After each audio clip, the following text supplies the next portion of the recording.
And winter weather alerts like the one you likely received earlier today about the snow squall can be confusing. Meteorologist Hannah Dennis explains the differences between a snow squall and a blizzard. Parts of central Iowa were under a snow squall warning Thursday morning, but what makes that different than a blizzard?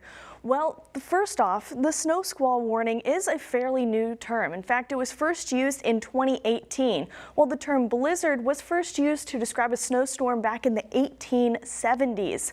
Another thing is a snow squall is very short-lived. It's usually 2 hours or less, while a blizzard is more longer-lived, about 3 hours or more. And lastly, a snow squall describes a period of intense snowfall, while a blizzard can be a period of intense snowfall or even just a period of blowing snow that reduces the visibility.